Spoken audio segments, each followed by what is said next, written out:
how to look tasteful, elegant, sophisticated, and like you're the center of attention when choosing your jewelry. Today's video is going to be 5 tips on how to do exactly that with the types of jewelry that you pick. In this world, we have so many options of anything, especially jewelry. Everyone is selling it. There are things that are inexpensive fashion jewelry to your most luxurious pieces, and I'm going to explain to you how to pair it, what price points are important so you can look your absolute best. And that is one of the video topics that I love talking about here on my channel, is how to truly look and feel your best.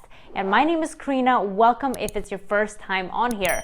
I also like to talk about how to become the best version of yourself, and for that I also have a program called the $1 Million Lady, which you can get down below, which shows you how to look your best, how to feel your best, where to shop, how to dress, etiquette, manners, mindset. It's always evolving. I'm always adding new content on there, so check it out down below. Tip number 1 is the rule of less is more. And this actually applies both to inexpensive jewelry and your fine, luxurious jewelry.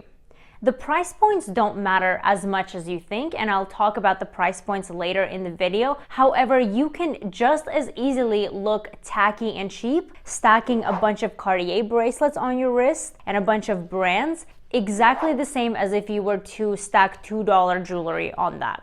And that's because both of those ways make you look like a Christmas tree, not as a sophisticated person. So people who oftentimes stack Cartier bracelets or a bunch of different brands, to me personally, it does look quite tasteless because it gives off a signal of overcompensation, of perhaps I am showing off these things because I'm trying to overcompensate or trying to portray a certain image, and it just gets too much. There's nothing wrong with designer or having fine pieces, but there comes a limit where it's just too much, and that's if you see a person wearing 5 bands or a bunch of necklaces, even if they're high-end and cost $5,000 or $10,000 a pop. It's not a good look. And the same applies to really inexpensive fashion jewelry. I know that it's a trend that's circulating around, and they stack them necklaces, bracelets, rings, all of that, and I understand it's a trend, but it's again the type of image you're going for. If you are kind of in the creative phase and you just want to look like an ornament or be an ornament, I guess, or decorate yourself with ornaments, then that's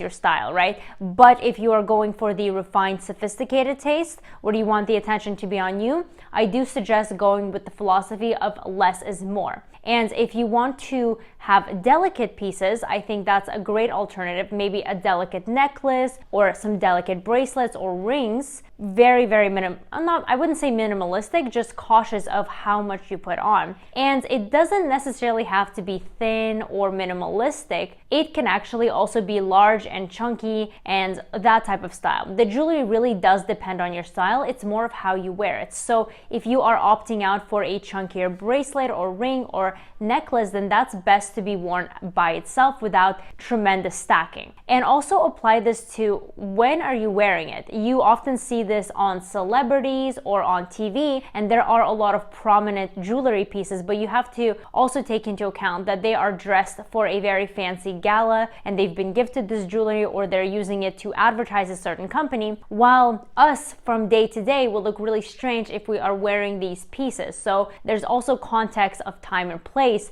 to keep in mind. The second tip is actually don't wear cheap jewelry.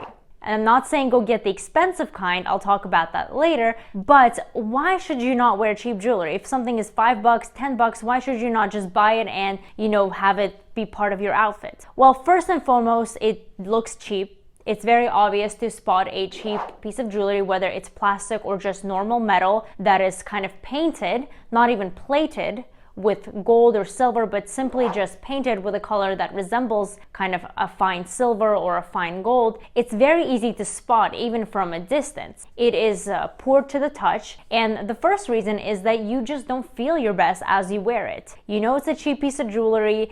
it doesn't make you feel good. And a lot of the times when you take it off, it leaves a green residue on your body parts, which is not great. It smells bad. So all those reasons are not good for evolving. When you look good, you feel good, you do more. And when we invest in ourselves, we grow more.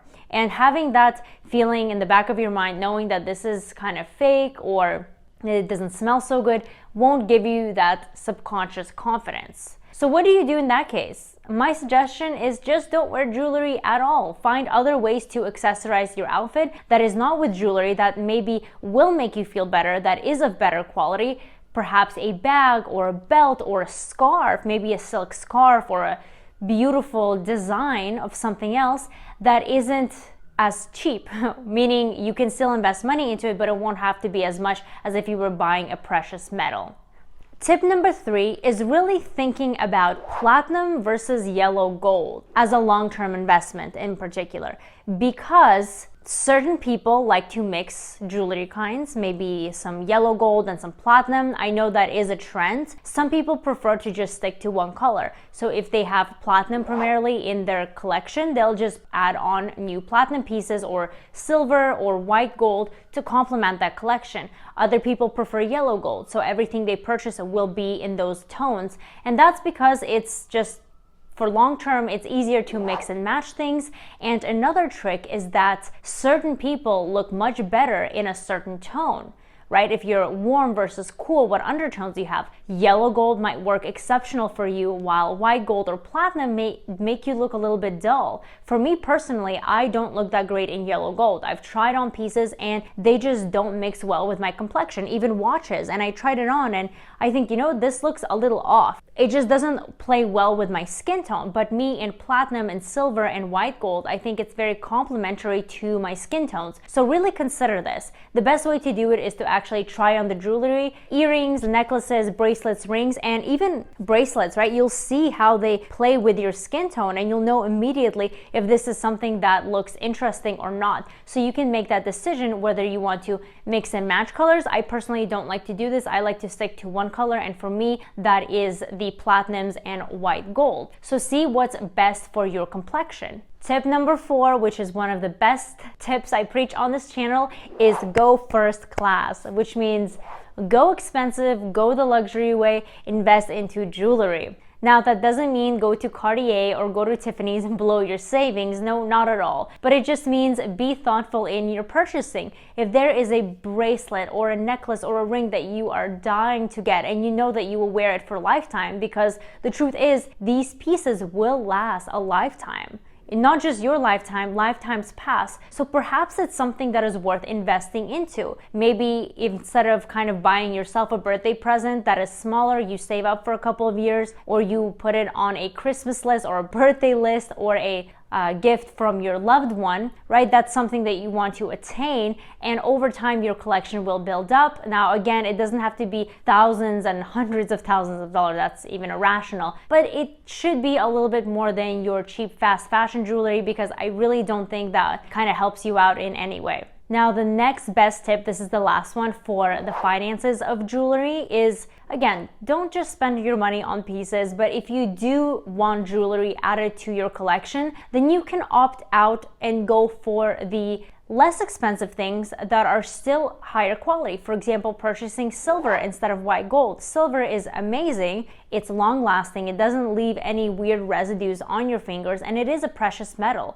Another option is getting things that are gold plated. With this, it's usually a metal underneath and then they just plate it with, let's say, yellow gold or any other type of precious metal. But for this, I do want to urge you to do your research, read reviews, because a lot of companies use a very small amount and the jewelry tends to look very tarnished after a few wears and it still leaves that green residue. So you really have to research the company to make sure that the product is actually quality. So these are all my tips on how to look amazing, luxurious, beautiful in jewelry that you purchase, and it doesn't even expensive. It really is what is friendly with your budget, with your long-term goals, what's best for your complexion, and it's just about mindfully purchasing it and not going into those trends, because accident, that fine jewelry actually does age well with time and can be worth a lot more later down the future. it's one of a kind or a few of a kind, and it really does go a long way. So I hope you enjoyed this video. Let me know if you want more jewelry videos.